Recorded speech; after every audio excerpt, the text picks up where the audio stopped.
Ini adalah tahun kelima sejak manusia menghilang. Jalanan di bumi, semuanya hilang dan tertutupi rumput hijau. Singa dan harimau yang berhasil kabur dari kebun binatang, dan juga badak, berada di dalam kota, di pusat kota. Sekarang menjadi hutan. Tahun ke-20 sejak manusia menghilang. Tinggi laut mulai naik. Tidak ada manusia, seperti kota London ini, dengan mudahnya tenggelam dalam lautan. Tahun ke-25 sejak manusia menghilang. Bangunan kota akan tertutupi tanaman. Tumbuhan akan hidup. Menghilangkan jejak manusia. Tahun ke-50 sejak manusia menghilang. Transportasi yang biasanya di jalan, akan mulai hancur, dan menjadi sampah. Bangunan yang ditinggalkan, menjadi bangunan bersejarah. Di tahun ke-100 sejak manusia menghilang, yang bersama dengan manusia selama 125 tahun.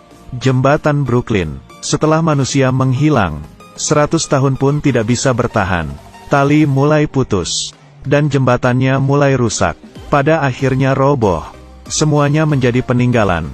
Bangunan-bangunan roboh, dan buku-buku dalam perpustakaan. Semuanya juga menjadi abu. Dan itu semua kita kira. Peradaban ukiran batu, yang kita tinggalkan, 150 tahun sejak manusia menghilang. Jalanan di jalan akan mulai roboh, dan bangunan tinggi menjadi tempat tinggal, berbagai burung dan binatang kecil, menjadi suatu ekosistem. Dan di saat itu, berbagai makhluk hidup air mulai bertambah. Tidak ada populasi yang diakibatkan manusia, membuat perkembangan makhluk hidup semakin cepat. Dengan hanya 150 tahun, peradaban diturunkan dari generasi ke generasi. Tidak banyak yang tersisa. Kemudian banyak bangunan tinggi yang roboh. Ini adalah di tahun ke-200 sejak manusia menghilang. Menara Eiffel akan roboh. Di tahun ke-500 sejak manusia menghilang, bangunan lainnya juga akan mulai terpisah. Rata-rata tiap bangunan sudah kehilangan beberapa. Di tahun ke-100 hingga 500 sejak manusia menghilang, adalah waktunya dunia memasuki zaman kerobohan. Pada tahun ke-1000 setelah manusia menghilang, kota yang sudah dikuasai tumbuhan pun kembali menjadi bentuk bumi di awal mula. Manusia sudah hilang tanpa jejak. Tahun ke-5000 setelah manusia menghilang, alam di bumi pun kembali ke bentuk awal. Udara semakin bersih, air semakin jernih. Setelah manusia hilang selama 10.000 tahun, makhluk pintar pun menggantikan manusia, dan mulai mengontrol bumi. Besi yang mulai hancur, kayu yang mulai hancur.